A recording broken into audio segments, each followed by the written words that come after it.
Welcome to the quiet village of Maweni, where the sunsets paint the sky and everyone knows your name. But beneath the peaceful surface, a storm was brewing, one that would test the very bonds that held this community together. Let's dive into a tale of mystery, power, and secrets. In the heart of Maweni, Chief Naledi, a respected and wise leader, stumbled upon a shocking secret. Hidden beneath the village square was a treasure, ancient and valuable beyond belief.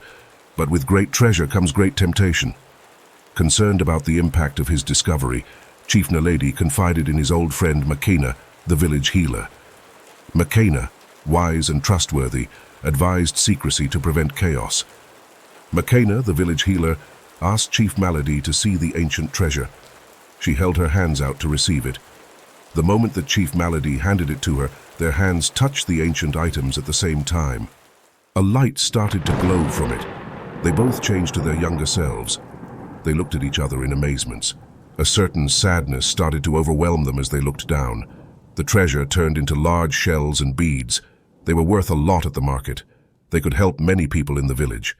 The sadness came because they remembered their forbidden love of yesteryear. She was not allowed to marry the chief because she was destined to be the village healer.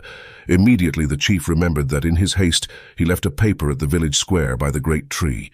He didn't realize it was a document with a map on the back.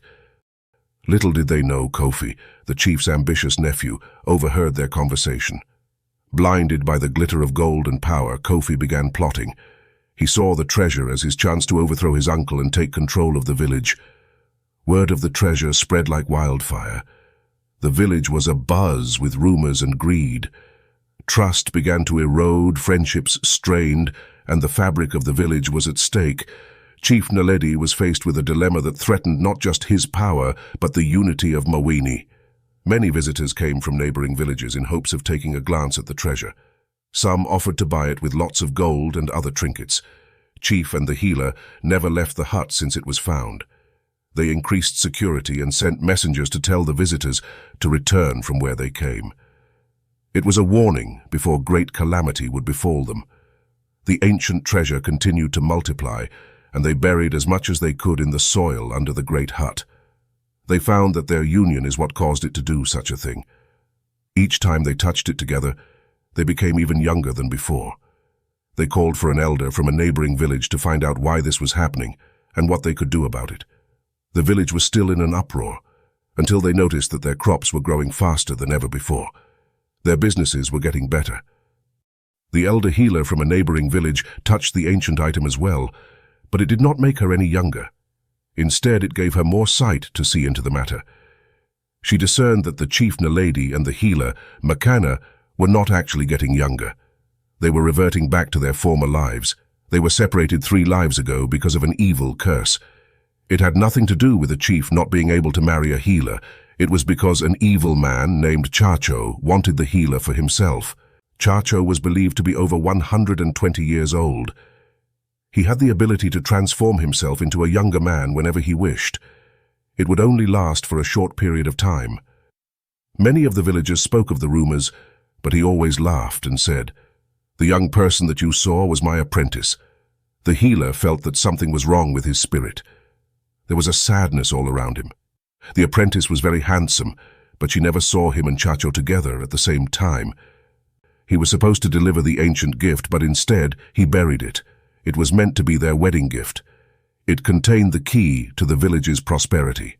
When the gift was not delivered, he told them that it was a sign from the gods that they must not marry. Because he was trusted, the village believed him. It was all a lie. As many years went by, the evil man visited that area. He noticed that a great tree was growing where he buried the treasure. He placed blinding spells around the tree in hopes that no one would ever find out what he did. He trained his apprentices for 3 generations to go and do the same to the tree. They thought they were helping their village, but instead they were blocking their prosperity. Chacho lived longer than he was supposed to. The villagers believed that he used forbidden magic. Every time he tried to marry the healer, she declined. He would go back to the tree and add more to it. In 3 different lives, she still refused. Finally, Chacho sat by the tree, broken-hearted. He turned to dust. It rained that day. It happened to be the same day that the chief found the treasure. This was all done by a man that appeared to be a great person, giving back to his community. In fact, he was taking from it. Chief Naledi made a bold decision. He gathered the village at the square and revealed the treasure. He told them all about what happened and that Chacho is gone for good.